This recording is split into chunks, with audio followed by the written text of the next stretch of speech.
আসসালামু আলাইকুম, আমি ডক্টর সিনথিয়া আফরিন, একজন ক্যান্সার বিশেষজ্ঞ। বর্তমানে কর্মরত আছি এনাম ক্যান্সার সেন্টারে। একটি গুরুত্বপূর্ণ বিষয় আমাকে সবসময় ভাবায়, সেটা হচ্ছে যে একজন ব্রেস্ট ক্যান্সারের রোগী যখন আমার কাছে আসে, অধিকাংশ ক্ষেত্রেই দেখা যায় সে একটি এফএনএসি করে এসেছে। প্রথম পর্যায়ে যখন একটি নারী তার বুকে একটি চাকা অনুভব করে বা যে কোনো প্রকার অস্বাভাবিকতা অনুভব করে, সাধারণত নারী দেখে একজন প্রসূতি রোগ বিশেষজ্ঞের কাছে প্রথমে যান এবং সেখানে দেখা যায় যে তাকে একটি এফএনএসি করার সাজেশন দেওয়া হয়েছে।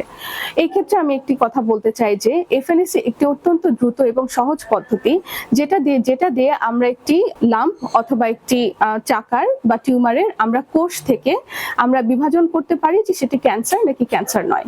কিন্তু এই ছোট্ট পরীক্ষাটা আমাদের ব্রেস্ট ক্যান্সারের ক্ষেত্রে কখনোই যথেষ্ট নয়, কেননা ব্রেস্ট ক্যান্সারের চিকিৎসা পদ্ধতি নির্ণয় করার জন্য আমাদের দরকার টিস্যু, এবং যেটি শুধুমাত্র আমরা উপলব্ধ করতে পারি কোর বায়োপসির মাধ্যমে। তো এরকম দেখা যায় যে প্রথমে রোগীটি এফএনএসি করে আসে এবং এফএনএসি রিপোর্ট আসার পর তাকে আমরা আবার কোর বায়োপসি করতে দেই।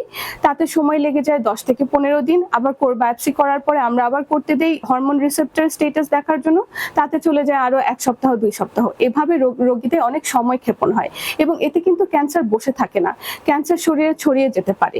তো এই জন্য আমার এটা অত্যন্ত আবেদন অন্যান্য চিকিৎসকদের কাছে, যেহেতু অনকোলজি একটি সুপার স্পেশালিটি এবং এখানে রোগীরা আসে মেইনলি রেফার্ড হয়ে, তো অন্যান্য চিকিৎসকদের এটা অবশ্যই জানা উচিত যে যখন একটি রোগী তার ব্রেস্ট ক্যান্সারের কোনো লক্ষণ নিয়ে আসবে, তাকে যখন আমরা একটি বায়োপসি পদ্ধতি যখন করতে দিব, তখন অবশ্যই সেটা হতে হবে কোর বায়োপসি, এবং কোর বায়োপসি করার সময় উল্লেখ করে দিতে হবে সেটি যদি ম্যালিগনেন্ট হয় অর্থাৎ ক্যান্সার হয়, তবে অবশ্যই সেখানে হরমোন রিসেপ্টর স্ট্যাটাস দেখে আমাদের কাছে পাঠাতে হবে বা রেফার করতে হবে। এতে দেখা যাবে যে রোগীদের সময় ক্ষেপণ হচ্ছে না, রোগীরা সঠিক সময় আমাদের কাছে এসে পৌঁছাচ্ছে এবং সঠিক সময়ে তার চিকিৎসা শেষ করে ক্যান্সারকে জয় করতে পারছে, এবং এটি অত্যন্ত গুরুত্বপূর্ণ একটি পদক্ষেপ। আশা করি সবাই এটি মনে রাখবেন।